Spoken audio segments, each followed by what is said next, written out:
Sacred Ground. This is an intermediate B2 level short story brought to you by Spectrum Stories at the Queer Triptych. I didn't know exactly what to do when I first got to campus. I was just anxious and living on coffee and cereal. Or maybe just coffee. I needed somewhere to breathe. You think you have to build this massive fortress from scratch to survive the next 3 or 4 years. You actually think it has to be a physical fight, but you don't. You let the university accidentally build your fortress for you, and then you move in and refuse to leave. An opportunistic sanctuary. A charge. At some point, you have to audit your current situation and its conditions. Looking at where you live right now in the dorms.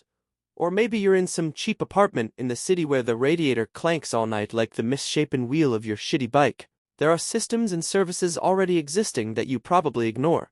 The university policies matter, I guess. So, does that one-off campus coffee shop where the lights overhead drain the color right out of your face, but you feel safe there? Instead of building a community from scratch, you just spot the favorable conditions and you dig in. Later, when you wander off campus into the city, you have to invest where the tolerance already lives. You look for that restaurant that has a pride flag decal stuck to the door.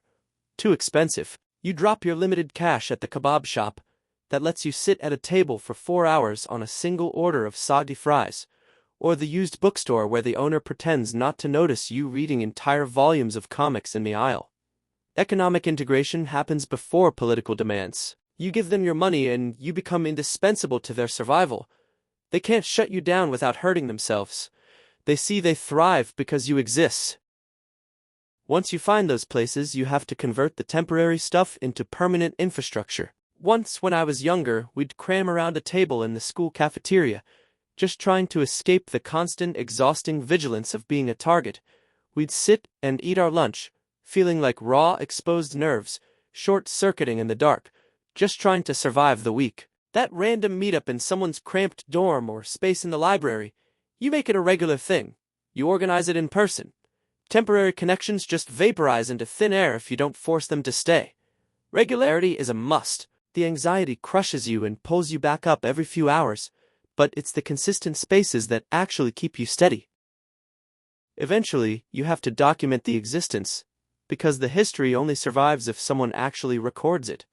Take photos of your life and save the flyers from the student union bulletin board so they don't disappear into the trash. Publish a blog of all that. Writing about your local queer community leaves a paper trail. If you document the presence, it makes the whole group harder to erase and easier for others to follow your example.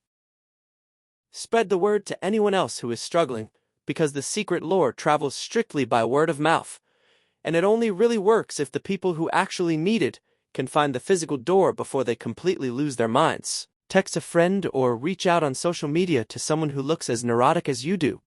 Perfect. We hope you enjoyed this little story. Where do you go to find queer-friendly spaces? Drop us a comment down below. And for other queer English language stories, visit the Queer Triptych at www.queertriptych.weebly.com.